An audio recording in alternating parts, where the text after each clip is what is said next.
a weakness of the Detroit Lions is their linebacking core. Roquan Smith, always a guy that I've had my eye on. Imagine what Roquan Smith would do to this defense overnight. I mean, the guy's 25 years old. He's just entering his prime. No matter if you're better, a little slightly better, slightly worse, I want to get paid more than the last guy. This is how it is in the NFL. The next man eats. That is how it works. And I think another thing we have to at least talk about, and I know it's been rumored, it's recent news, Roquan Smith, linebacker out of Chicago, recently requested a trade. I know he's been trying to get an extension in Chicago. He wants to be there. This is a guy who's a former 8th overall pick in 2018 out of Georgia, had close to 100 solo tackles in every NFL season he's played. But you have to at least have the conversation. A weakness of the Detroit Lions is their linebacking core.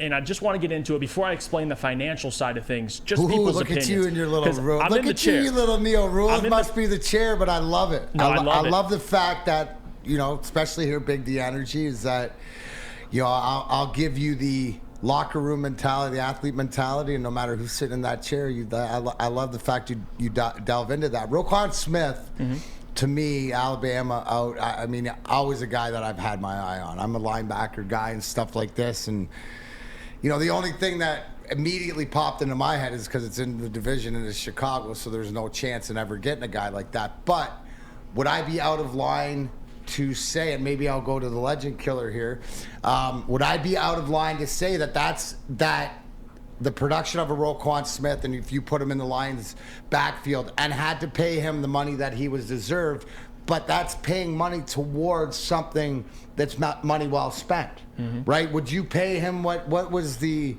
you see that he was offered, Chicago offered him something, but I think it's the quote, and I'm going to paraphrase that I heard, is this he felt some disrespect from the team. He did. And that's huge, man. And how are you going to disrespect that guy like that? But first, I wanted to ask Sam. Of course. So is Roquan Smith, obviously, we know he would fit because we are a little thin at linebacker here, but is he one of the guys that it's not going to hinder you to pay him that linebacker money, that big linebacker money, or is he not the guy? I think he is the guy. I think he's one of the best middle linebackers in all of the NFL, one of the most complete. He's a tackling machine. Every single season of his career, he has had at least one interception. And he's only 25 years old, and it fulfills a desperate need of the Lions. Imagine what Roquan Smith would do to this defense overnight. I absolutely would make the investment in Roquan Smith. What about you, Spence? Yeah, I agree with Sam. He's an all-pro guy. He's a guy that comes in there and he's the best player on your defense when you bring him in. So I think that him and somebody hit me up on Twitter, like him and Malcolm Rodriguez would be a ridiculously athletic linebacking core. So that would be something I would love to see. He'd be a guy that can mentor some of the younger linebackers that we have. So I'd love it. I don't think the Bears will do it because you don't want to trade in the division. Right. It's tough to do, especially with a guy of that caliber. But I would do it. I would offer whatever they need and pay him whatever he wants. And right now, ESPN's Mike Clay reports that destinations that are likely, or the places that have been intrigued by Roquan, are Baltimore, Miami, New England, and Denver. And what do all those things have in common? Wow. Contenders.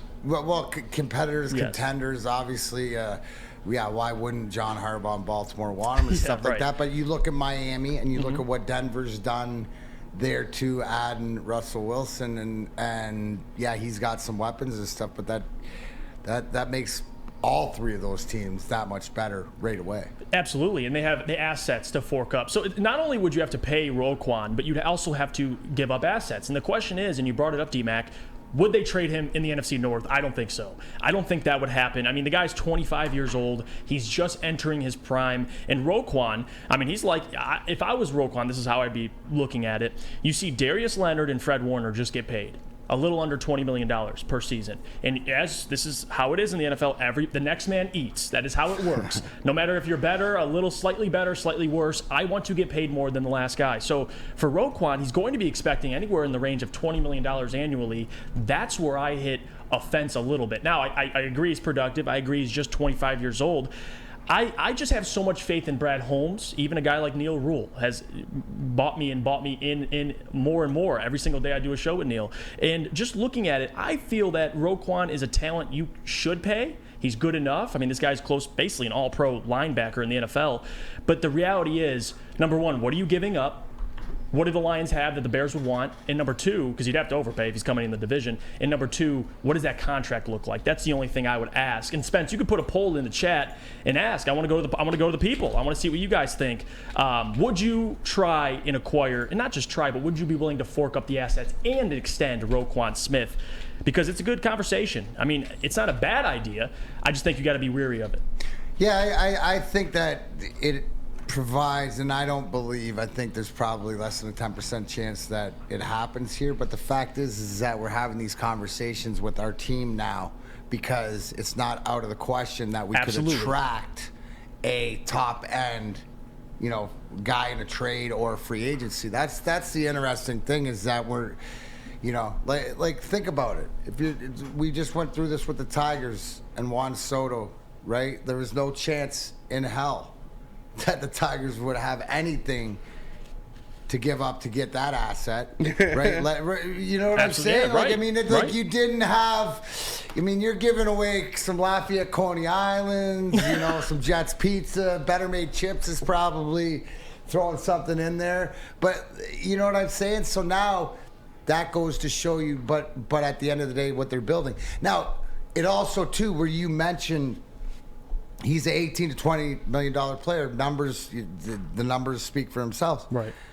This is what I'm interested in, and because this is where, as we look at Goff as the gap control at quarterback, paying him what we have to, club option $32 million.